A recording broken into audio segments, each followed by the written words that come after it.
my whole thing is quit trying to lose weight. That's the whole wrong direction to be looking. Focus on getting strong. Focus on putting on muscle. It's a much more inspiring place to be anyway, and you'll get the end result you were looking for, which is to be stronger, feel healthier, have better energy, and look better naked. Welcome to the I Own It podcast with Ben Reinberg.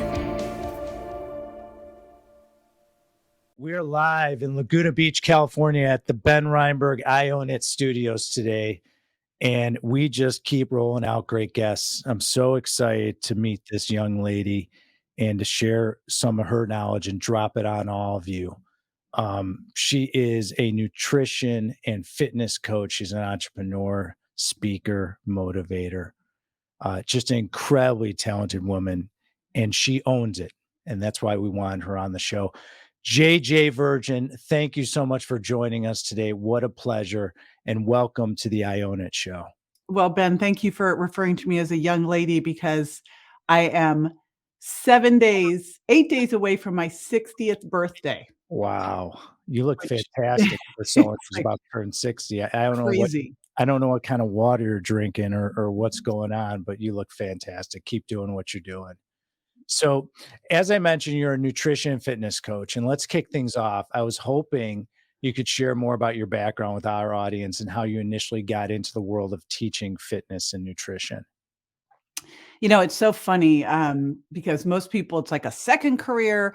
I literally started teaching calisthenics in high school and started going to the library and health food stores in high school. And it's important that I'm saying I'm 60, because in those days, I went to the gym, the high school gym, and worked out with the football team. We didn't have a gym, right?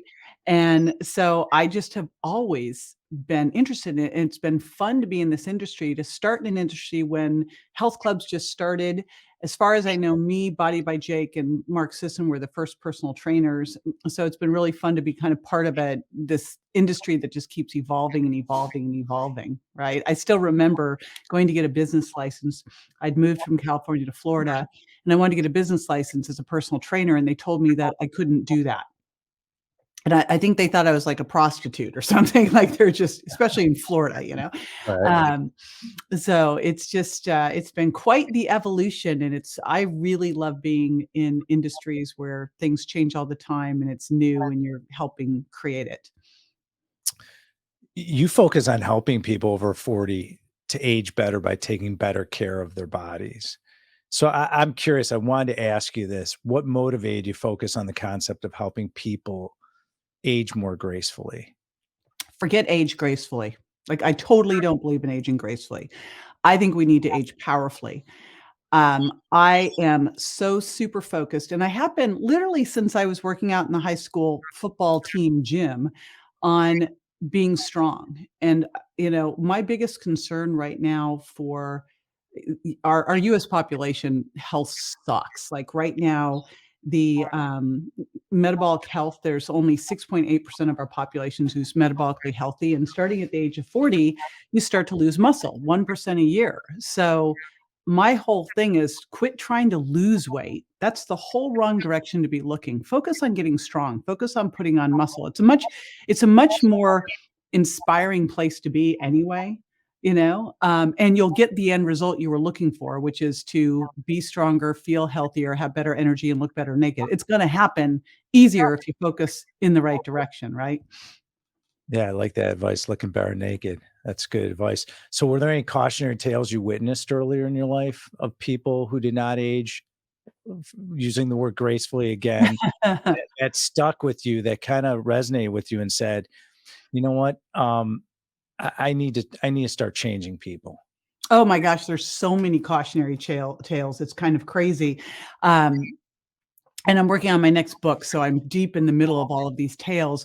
One of them, early on, I was in my 20s. I had this client come to me, Vicky, and Vicky had been on diet since the age of 14. She was in her 40s, maybe early 50s then. She had so damaged her metabolism because, you lose weight, you lose muscle and fat. You gain weight, you generally put on fat unless you're actually working out. And so over the years, she had lost so much muscle, she'd so damaged her metabolism that she gotten to the point where she could eat about 1,000 calories a day without gaining weight. What a disaster. And I mean, when you get someone like that, it can take years to heal that, right? To get the muscle back on. I used to work out at a gym in Palm Desert when I lived in Palm Springs, and the gym was really interesting because you had to walk down this hallway to get to either the weight room or the cardio room. And, these were huge rooms, but, like, basically the cardio side of the gym and the weight side of the gym. And every day I would walk down that hallway, and I never went in the cardio side of the gym. Like, I only did high intensity interval training, so I never went in there. And I'd look in the cardio side of the gym, and I saw one woman doing crossword puzzles while she was on the elliptical trainer. I'm like, "That is not exercise." And over the years of walking down that hallway, I noticed that the cardio side, like, these people weren't getting better. They weren't coming to the gym and getting fitter. In fact, they were looking worse. The resistance training side, and in this gym, the average age was probably around 55, 60. These people kept getting better and better and better. And I kept thinking, why aren't those people in the cardio side looking over and going, I want to have what they're having over there, right? But people just don't realize it's possible. And I think there's this idea that if you like back when I first started in this industry and I was in grad school, all the research was done on cardio. We were told that have someone first do cardio, first lose weight before you ever do resistance training with them. Don't put on muscle, which I completely revolted against and started doing all my research on strength training. But it's been a very interesting ride, and I think we're suffering the damage of it now, because it takes decades to really do that kind of damage to people. So yeah, the cautionary tales are all over the place as evidenced by the current state of the health of the United States, right? Yeah, people say, why do you wake up at the crack of dawn, Ben, and go work out with your trainer at least 5 days a week? And I said, because it's so great. It's the fountain of youth. It It keeps really is. I don't healthy. know if you've seen, like, there's 12 hallmarks of aging. They just added 3 more. And of those 12, 11 of them are directly impacted by exercise. It's the only thing that crosses all of them. Exercise. It is the fountain of youth. It is not something to do because you're vain. It's not luxury. Muscle is not just there to hold everything in tighter, although it does. It's a metabolic organ. So it is the single most important thing that you can do if you want to. Like, for me, I'm looking at this now going, what do I want to do in my 70s, my 80s, my 90s? I want to make sure I'm built to last, right? It's just, to me, I think the root of it is laziness. It's people don't want to do the work because it's work. You go and you train and you work hard and it's, it could be a little painful at times. You're testing your mind and body. If you're in business or you're an entrepreneur, it's a wonderful thing because it really disciplines you, number one, but also tests your focus and your mind and your persistence. And that's what I love on a personal basis. And JJ, you talk a lot about misinformation as it relates to diet and nutrition, and I absolutely agree with you. I often wonder why there's so much bad information out there on nutrition and why it's not considered a hard science like biology or chemistry with Harvard-backed professors and clear scientific consciousness. And why do you think that is? So there are some amazing people doing research, both on diet and exercise. But here is the big challenges with both these fields. The research is really difficult to do. Think how expensive it is, and you can't take someone, split them in half, right? Clone them and take them through two different therapies and see what works. And when you're really doing nutrition, you have to rely on the person actually doing what you tell them to do, or you have to lock them up into a lab for a month or 2 months or a year. So studies are really challenging. A lot of the studies in nutrition, they'll ask for like a food diary. Well, people underestimate what they eat by like 40%. It's been proven. So there's that side of it. And then the other challenge with diet is I feel like anyone who eats just thinks they're a nutritionist, right? With no research and no studying, and you really need a solid background in biochemistry. Biochemistry and endocrinology are so key critical here. So there's that piece of it. And the other side with diets, it's so interesting, is it's this weird emotional religious thing.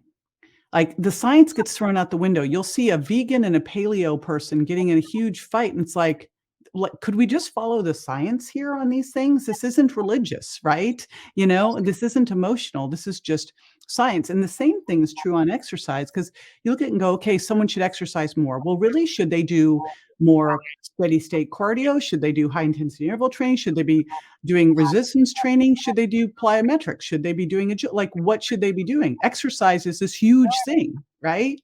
And so I think the studies themselves are a big challenge because you're dealing with humans, right? And humans can cheat unless you are absolutely watching them every second of the day. How do you everyone wants to know, how do you approach your diet? I mean, are you like, for me personally, JJ, I intermittent fast. It works for me. It keeps me lean. I have a window that I eat in. I eat healthy. I'm big into what I put in my body. I absolutely, I'm sure you are as well. How do you approach your diet and what are your favorite foods? Do you do breakfast? And like, what's your typical schedule look like? Oh, I love that you asked this, and I'm gonna roll through the whole thing, and I think there's All some right. I love there's it. some important rules, and here's the bigger overarching important concept. Diets are tools. Whether it's intermittent fasting or keto or vegan or paleo, or an OMAD fast or whatever, they're tools. And what you wanna do is pick the tool that's right for what the goal is you're trying to accomplish at this point in your life, which means that these things will change. And it will change if you're a male or a female, if you're a cycling female, how old you are, what kind of sports you like, all of that matters, right? And so the idea that and all my friends are diet book authors, and I always laugh that everyone writes the book that worked for them and then becomes, like, adamant and religious about it. No, these are all tools. So that's where we first have to start. However, there are some absolutes in there that I think are important. Um, Number 1, I love Dr. Sachin Panda's work out of the Salk Institute. I don't know if you've looked at it all the circadian rhythm information. And this is where I have a challenge with some of the intermittent fasting. Now, the first thing I'm gonna say about intermittent fasting is intermittent fasting is not eating within a 10 to 12-hour window. That is eating. That is what we should be doing. That is not fasting. I don't know what it was like when you grew up, but when I grew up, we had dinner, we stopped eating, we did not eat before bed. So 3 hours before, after dinner, no eating, don't go to bed later. You got up in the morning, you ate breakfast maybe an hour or so after you woke up, you had lunch, you didn't snack, right? And so that's how we should be eating. The minimum, feeding or the maximum feeding window should be 12 hours. And I think for most of us, if we can hit more in the 9 to 12 hours, better for us because your body does need time to recover and restore and not be digesting. And we know that if you eat late before bed, and the only exception, because there's always exceptions, is if I'm working with someone who, like, I worked with a couple big athletes back in the day, and sometimes you'd have to have them do something before bed because we were really working on building muscle. Other than that, that's not us. So stop eating 3 hours before bed. It will hijack your blood sugar in the morning if you eat before bed and mess up your sleep. So that's the first part. Then the next part is, okay, intermittent fasting. What does it really do? Well, it triggers autophagy, but you have to have a pretty narrow window for that autophagy. Autophagy is not an on-off switch, and it's something we can do with exercise. We can trigger mitophagy with a product called MitoPure urolithin A. So there's different roads to Rome. It's not just through diet, but I think that makes a lot of sense to do a bigger time-restricted feeding window once or twice a week to really get that autophagy going, that deep cellular cleansing. Now, if someone is trying to put on muscle, they are going to need or hold on to it even, but especially put onto it, they're probably gonna need 3 meals. And so I do more of a 9-hour window in there. You could take it down to 8, but the research is pretty, it's like the autophagy is probably more in the 6-hour window or 1 meal a day. So I like to have people cycle their intermittent fasting and do a good eating window most of the time that's more like 9 to 12 hours, and I really like 9 to 10 better. I personally prefer people starting eating, 2 to 3 hours after they wake up and then stop eating 3 to 4 hours before bed and work more in the daylight hours, because that's gonna work with your physiology better. Remember, insulin cortisol comes up in the morning, basically wakes your body back up again. Now insulin starts to get produced again so that you can really do well with your food. You're moving, you're exercising. If you're eating and then you're moving, you're lowering the blood sugar response to the meal. So that's where I'll use it, but I think it makes a ton of sense to do a shortened window, maybe once or twice a week. Um, if I just discovered my son had been doing OMAD 1 meal a day for, I don't know, a year, and because he's lazy. And I'm like, "Honey, you're 25, you're 6'2", you've got 5% body fat, and you weigh 150.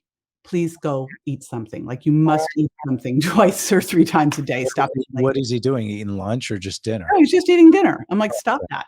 Like, eat dinner, but eat at least something maybe mid-morning, and ideally eat 3 times a day because this is like, I want people being able to build muscle. And again, like, that's really more my focus because I think that if you're in your 30s, 40s, 50s, 60s, like, these are especially 30s, 40s, 50s, prime time for you to be making sure that you're laying down as much muscle as possible so that in your 60s, 70s, and 80s, 'cause, starting at 40, we start getting anabolic resistance. It's harder for us to trigger muscle protein synthesis. We're not able to, we start to lose muscle. I want us to be over having more so that we can lose some. So that's my feeling on, that. As far as diet, it's so interesting when you look at all the diets out there because what they do is they tend to manipulate carbs or fat, um, and they just forget about protein, which is the single most important macronutrient.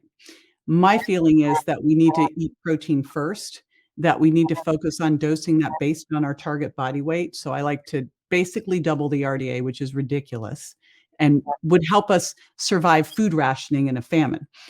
So if we're in a war, we could use the RDA, but we're not. So let's optimize to make sure that we can build muscle. And we can't build muscle if we're doing what the average woman is getting 40 to 65 grams of protein a day. So I have people dose zero point 0.7 to 1 gram per pound of target body weight. Now, if you were a big athlete or a big bodybuilder, that would go up to double. I mean, some of them even triple. Or if you're really working on putting on muscle, recomping, and losing fat, go up a little bit. But for the average person, zero point 0.7 to 1 gram per pound of target body weight divided in 3 meals with at least 30 grams at a meal so that you get the leucine trigger to get muscle protein synthesis to go is gonna work fine. So I go protein first, then my other part is really rehab your gut microbiome because it's everything. And, when I wrote the Virgin Diet and then the Sugar Impact Diet, it was all about how we trashed our guts, created leaky gut, disrupted our gut microbiome, which is how we're gonna absorb nutrients, how we're gonna reduce inflammation, how we're gonna help deal with our hunger. It's why everyone's on these weight loss drugs now because they've trashed their guts and they can't produce the GLP-1 and GIP that they need.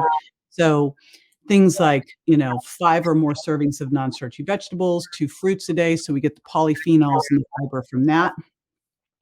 And then the rest really depends on what's best for you, and it's really wild 'cause, you know, I think that this is where we have to get very individual. Someone who's got maybe the ApoE4 gene, lower fat, right? Someone who's, um, got super insulin resistance, lower carbs. So we play around to see what's gonna be best based on them, knowing that diets are tools. But the foundation is that protein, the vegetables, the little bit of fruit, fresh or frozen, not juiced, not dried, not syrup, and then the healthy fats that come in that protein, and then maybe the extra virgin olive oil you use on the salad. I'm a big fan of tracking all this. I think Mhm. it's super important because, again, people have no clue what they're really eating till they track it. So, I think tracking your macros and tracking your water intake. I don't know if you're aware of the research on hydration and uh, fat accumulation. It's pretty wild that even being, mildly dehydrated, your body can actually take glucose and turn it into fructose and store it as fat. So, it's kind of like your body is acting like a camel getting ready to go across the desert. Mhm. So, we have to really focus on staying well hydrated too. So that's kind of the 4th macro. Absolutely, I agree with that. For a lot of people, JJ, diet and exercise turn into kind of a mind game.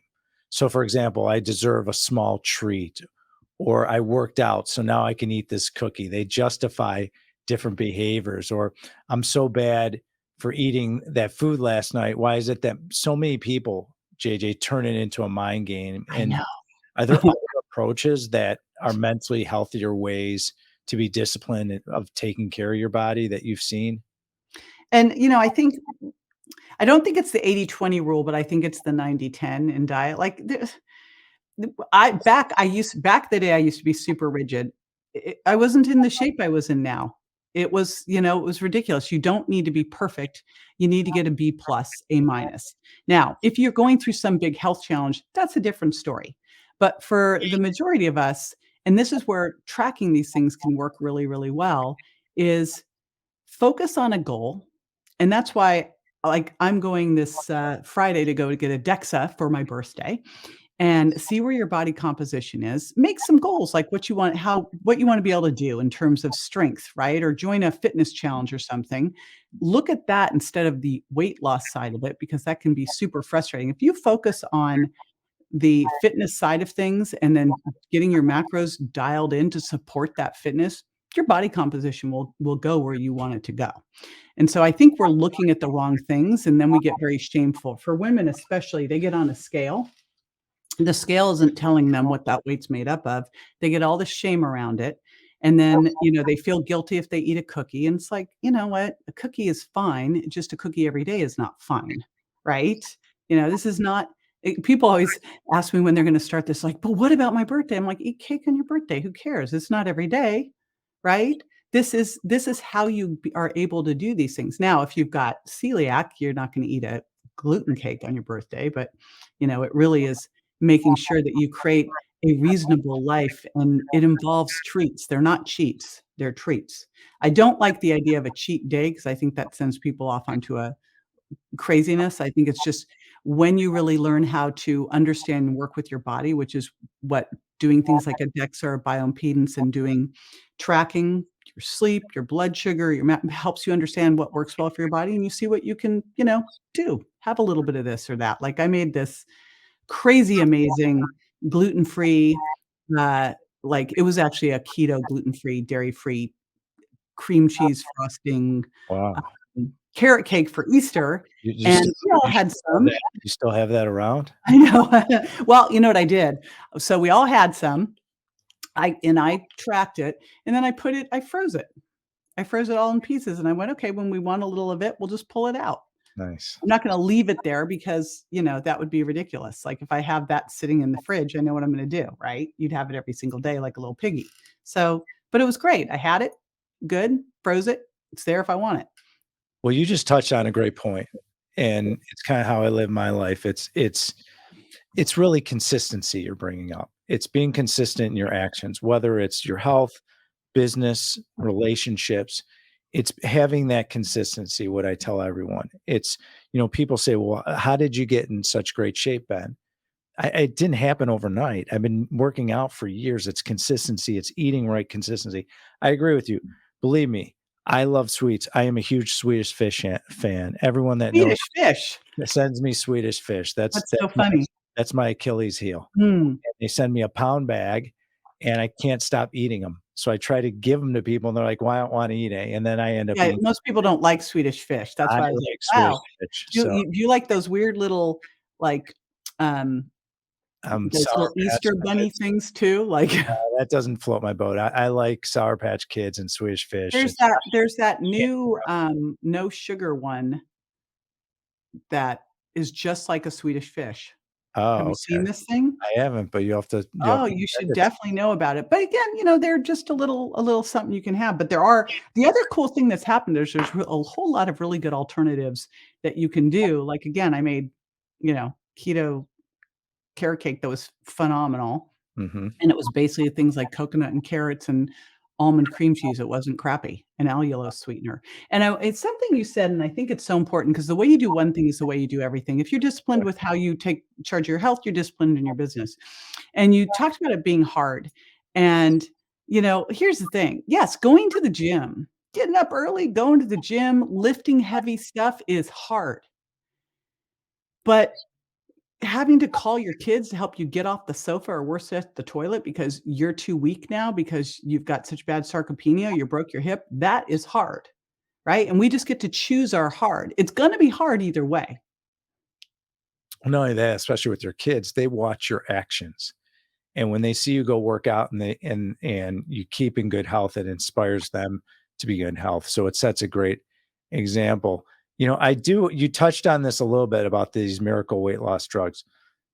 So like Ozempic, especially from a long-term perspective, in terms of how people approach self-care, JJ, and the amount of effort they're willing to invest is just incredible. What are your thoughts on these miracle weight loss drugs that are out there in the marketplace?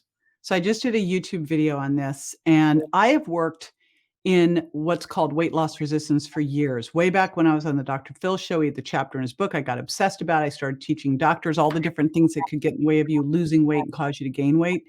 And I must tell you that I think that there's definitely a place for these. However, the challenge with them, if you look at this, and Dr. Peter Attia talked about this recently, he said, half the weight loss from these weight loss drugs is because he tracks it in his clinic, right? Is muscle. Now, if you look at it, they did a study with The Biggest Losers 5 years after the show ended, and they had 11 participants who went through this, and they had regained 90% of their weight. But worse than that, their metabolic rate was 500 calories lower than it should have been at the weight they were at. So they were set up to fail. So you lose muscle like that, you're in big trouble. Also, the other thing they found is that it's not fixing your gut. So if it's not rehabbing your gut microbiome, you go off those medications and those incretin hormones are still depressed, you are gonna now be hungry. Now you're hungry like you were before, probably more, and your metabolic rate, because you've got metabolic adaptation, is so much lower, and that's why the weight regain, I think, is something like 2/3 gained all their weight back within a year after spending all that amount of money. So I do think there's a place for them. However, the way I think they need to be administered, if I was the benevolent dictator, if you were highly insulin resistant, highly weight loss resistant, and nothing was working, and especially appetite out of control, you would have to promise, like you would have to guarantee that you were going to start lifting weights so you could maintain and build that muscle. You'd have to promise that you would be on a diet where protein was first and then the gut rehabbing non-starchy veggies and a little fruit, fiber were second. And you would have to do those things. If you were willing to do those things and then very carefully taper off, I mean, very slow taper off, then I can see it having some merit. My question really is right now they're saying, oh, you can't ever really go off them because you gain the weight back, but we don't know what would happen if you stayed on them that long. Like, there's the most I've seen is a 2-year study, but I haven't seen anything what happens with them 10 years after that and 20 years after that. And so that's the issue right now. If you wanna use it, how do you make sure you use it so that you didn't just spend all this money and make yourself worse, not better? Because if you lose weight, but half of it's muscle, you just damage your metabolism worse. Have you ever seen the movie Thank You for Smoking? No. So there's a great line about how American dairy drives more heart disease deaths than cigarettes does via cancer. It's really interesting. That line always stuck with me because regulators limit tobacco sales and yet do very little about processed foods, which is a big issue in our society, as I'm sure you're aware. Does that bother you? And do you ever think the government could do more to help people to be healthier? It starts getting so like, you start looking at it and going, "Gosh, where does it end?" 'Cause I went, "We should be taxing all these ultra processed foods. We should be taxing like, what are we doing with this high fructose syrup, corn syrup? How is it that Mexico has better options for sodas than we do?" Right? Like, and, Rick Johnson, who wrote Nature Wants Us to Be Fat and really is an amazing fructose researcher, shows the difference in health in Mexico versus here because of what's in the Coke. I mean, can you imagine this? But you look at this and go, because food also is kind of religion, and it's also highly like, look at the money behind it. When I was on Dr. Phil, we tried to take over a town and take over the high schools and switch the food, except that big companies control the food in high schools. Like, we couldn't do like, you know, Can't get rid of those tater tots and all the stuff because there's a big company behind all of that. So it is a mess, and I think, I don't think people want to be unhealthy, but I think we've created a situation where we have a lot of people confused and addicted. Because if you look at the whole nature of these ultra processed foods, first of all, sugar is the most addictive substance there is. I mean, it is the number one recreational drug of choice, as my buddy Dr. Mark Hyman says. So sugar is taking everything down. And then you look at these ultra processed foods that are, sugar, fat, and salt, right? Worst combo ever. 'Cause then you're gonna be dehydrated too and storing fat. It's just a train wreck, and you get people who are underestimating what they're eating, thinking they just ate a 100-calorie snack pack, right? And it's making them hungrier. They just did a s they I was listening to a podcast about a study that was done where they had the same amount of calories, but one was from ultra-processed foods and one was from, regular foods, and they put in 2 separate groups, and they were the same people, but they put them in both groups, and they basically gave them the first meal and then let them eat if they wanted to have a second serving, they could or not, and with the regular food, they were fine. Ultra-processed food, they overate every single time because they're just built to make you want more and more and more, which is a great test. If you eat something and it's not satisfying you, you want more, that's not a food you should be eating. Let's talk about sugar. So, and why shouldn't we snack? I mean, where are some surprising places that you'll find sugar hiding, and what are the signs of high sugar impact? So sugar is anything that's a sauce, a syrup, especially if it says low fat or light. Generally, if they took the fat out, they put sugar in. So, and especially you look at something like non-fat milk. Well, you took all the fat out, but milk is milk sugar, right? Or this light raspberry vinaigrette, or where they took the fat out, but it's all sugar. So you've got to really watch these things where they're fat-free, because fat-free is kind of code for high sugar. And when you eat sugar, you are going to store fat, especially if that sugar is higher in fructose, because fructose, a teeny bit can get absorbed by the intestines, but not much. So fructose pretty much goes to the liver. And if there is not room in the liver for it to be stored as energy as glycogen, it's converted into fat and stored as fat. So assume fructose is being stored as fat. So you get this 1-2 punch of, high fructose corn syrup with glucose raising insulin and fructose making fat is a big mess. And then it leads to snacking. And I still remember when all the snacking started because it was the 80s. I was in LA. I was a trainer, and all this stuff had come out that fat was the bad guy and we need to eat more carbs, that we just need to get our fat as low as possible. And I was actually training people out of the Pritikin Center where they were putting people on 10% fat diets. It was basically carbs. You could have fish twice a week, you know, very strict, very low fat vegetarian diet. And people would get better for a little while and then rebound, get way worse, because anything for a little while, if you take them off the normal crap, they're going to get better, but then they get way worse. And you had to snack all the time because if you have no fat and you have no protein, you're hungry all the time. You eat these carbs, your blood sugar comes up, your insulin comes up, brings blood sugar back down, and now you're hungry again. But your insulin's up, so you can't access stored fat for fuel. So you snack, so you keep insulin up all day long. Insulin's now locking the doors to fat cells. You can't access stored fat. You become someone who is what I call a sugar burner, stuck, always looking for that next hit, right? It's just like it's a little addict. JJ, what's food intolerance? I wanted to ask you, and how is it the real cause of weight gain? So this was my first book.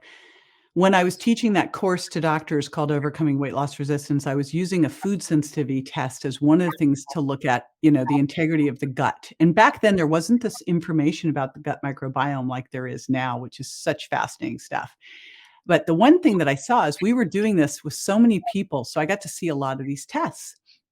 And what I saw in these food sensitivity tests, which was really a marker of your your small intestinal permeability. So we have a small intestine that's one cell thick, and it has these tight junctions. In a perfect world, those tight junctions stay tight, but when you get under stress or you're eating gluten or fructose or you've disrupted your gut microbiome, these things start to get a little loose.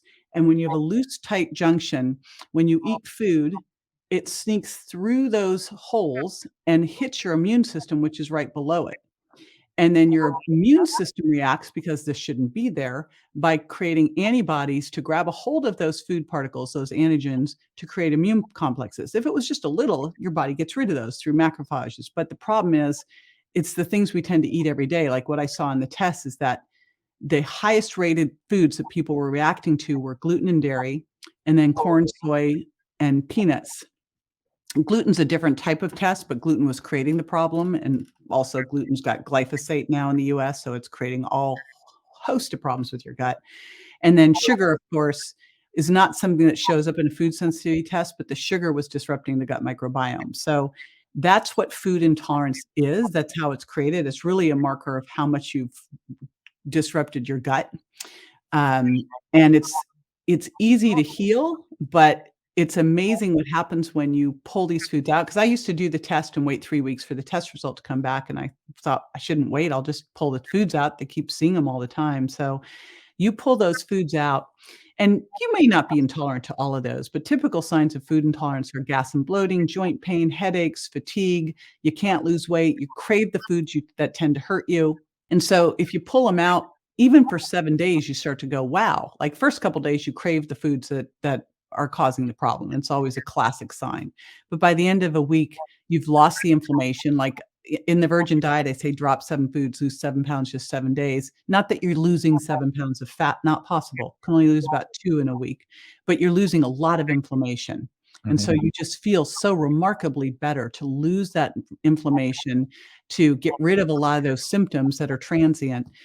And then you can take a little bit of time to heal your gut and go back and challenge the foods after a couple weeks and see if they work for you or not. And people are always shocked because their weight will jump back up 4 pounds, or their fingers will ache, or their face will break out, or they'll get mucusy, and you just don't recognize it, because when you eat these foods all the time, you end up with low-grade symptoms that you just think are normal. Like, it's just normal to always be a little, drippy and sinusy, or it's normal to always have a little headache or fatigue, when it's really not, right? It's a sign that your body's not working well.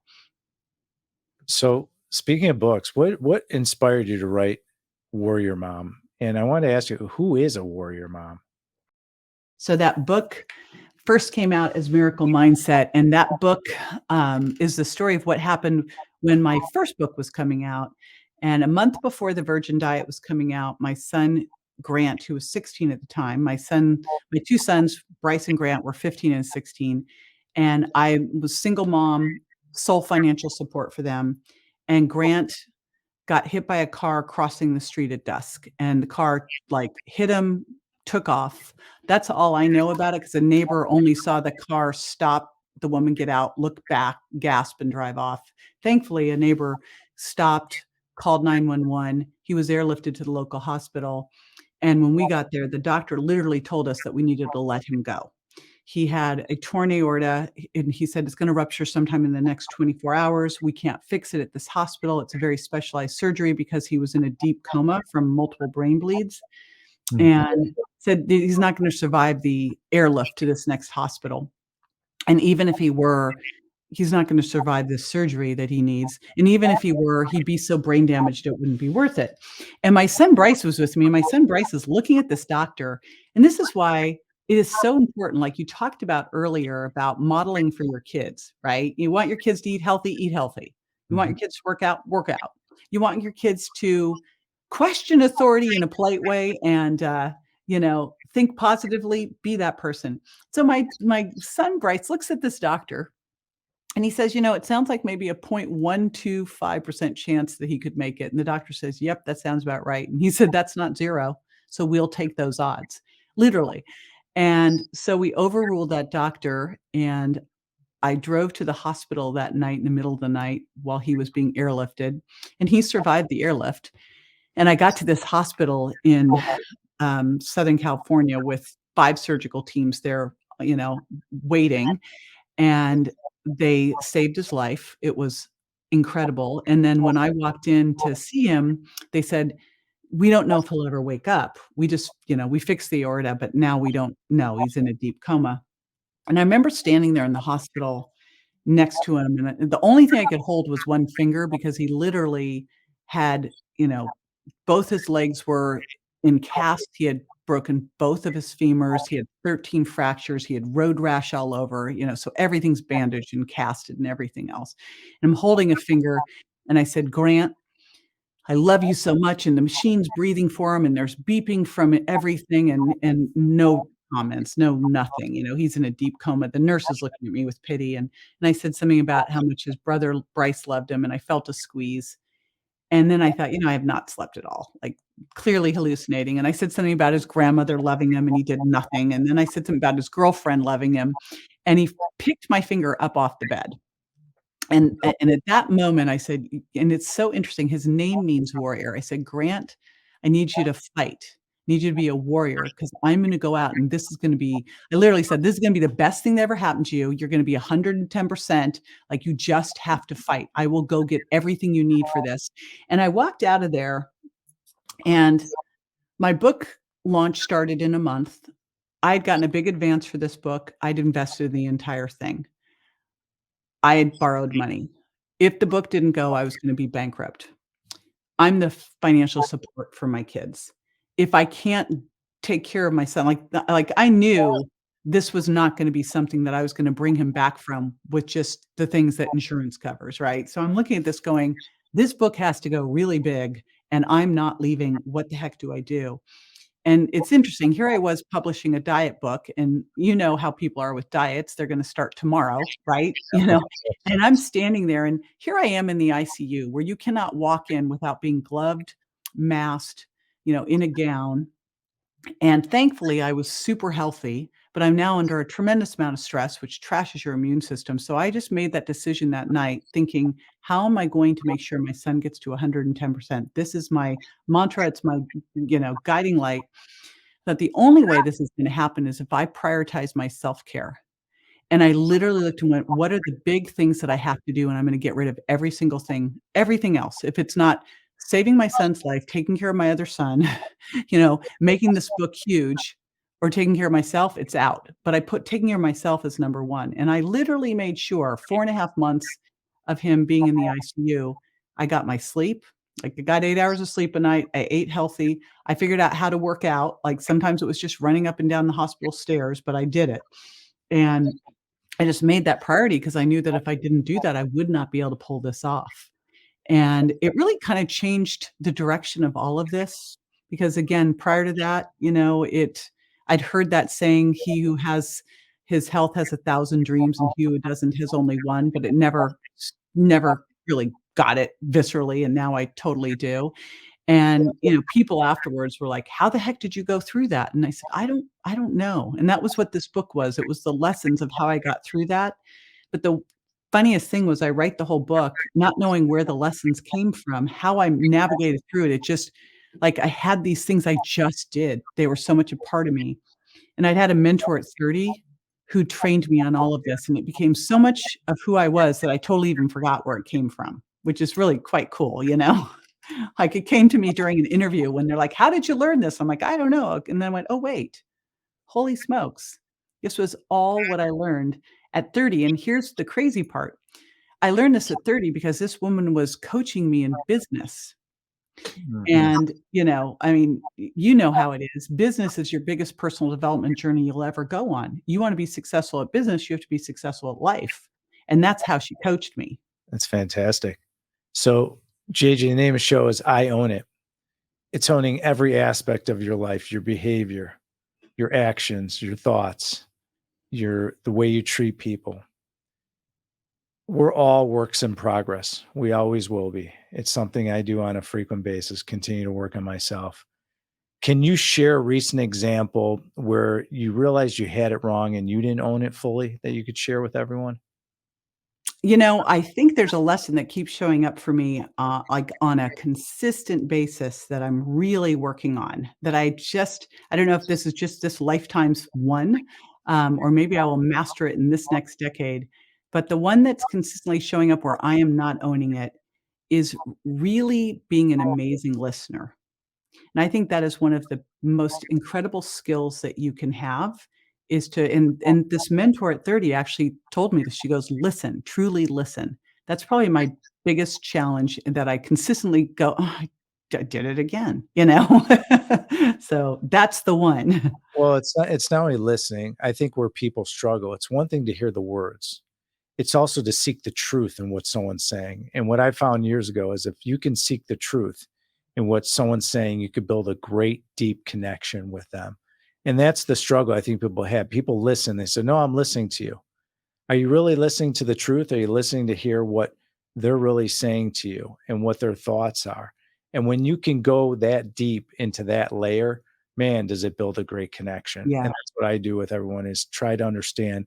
I always want to seek their truth because JJ, what's beautiful in life is that every interaction you have, someone is contributing to your life, whether it's positive, negative, whatever thoughts they're pouring into you, there's something that you can learn. That's why I love criticism because criticism to me is growth. It's a lot. It allows me to take a step back and say, man, I didn't do that well, or I didn't communicate that well. It allows me to learn and grow from it. And so it's a great point. And what's the best way for our audience to engage with you and follow you, JJ? Probably to go first to my website, jjvirgin.com. The things that I'm focused the most on right now are building my YouTube channel. So I've been dropping an episode every week there. And then my podcast, I drop 2 episodes a week there. One's my YouTube podcast joint one. And then on Instagram, those are where I really have been double downing on content. A lot of that. And of course, you can always DM me on Instagram. I read those. Wow. That's Yeah. fantastic. I love that. So we're going to wrap up with our 3 questions. Are you ready? Okay. Hopefully they're easier than the I Own It one. That was a little challenge. We're going to challenge you. That's the whole point. Okay. So you're in the studio with me, and anytime you're in Laguna Beach, feel free to come in. We'd love to have you in studio. So I say, JJ, get on the couch and lay down, close your eyes. You're soon going to be 60 years old, and you can go back and all the knowledge you have, all the experience raising kids, the list goes on and on, the success you've had, all the interviews. If you can go back and talk to your 16-year-old self, now being this incredible, talented woman at almost the age of 60, what advice would you share with yourself to help you at the age of 16, knowing what you know now?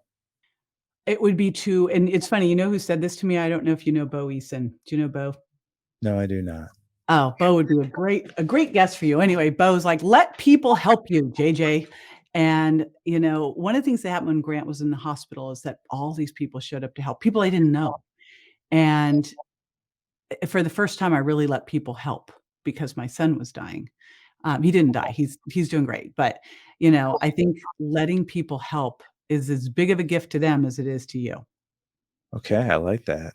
So it's our last day on earth, JJ. God forbid. It's just me and you. It's our last meal together.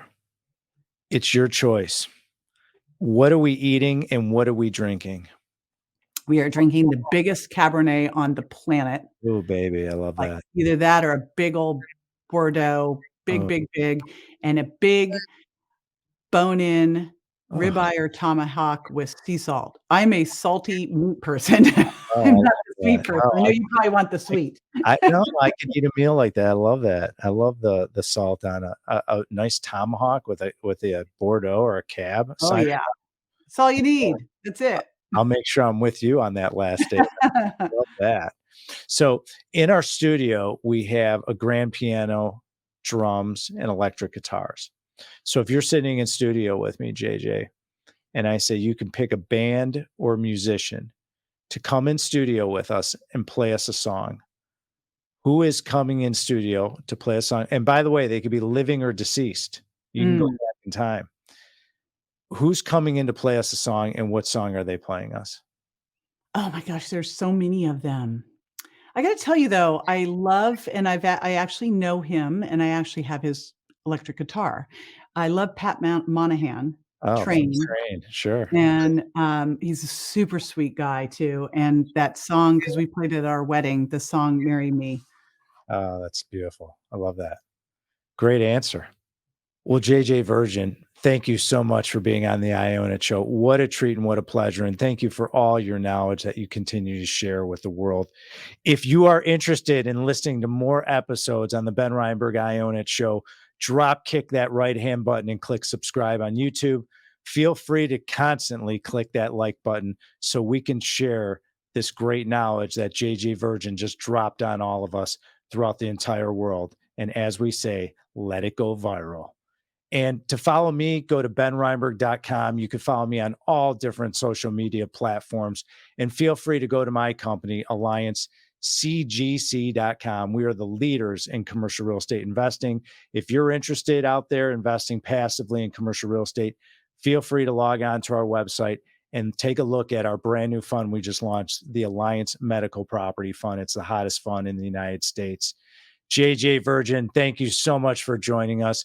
What a pleasure. And thanks for joining us again, because you own it. Thank you for listening to the I Own It podcast with Ben Reinberg. To hear our past episodes and connect with Ben, visit benreinberg.com.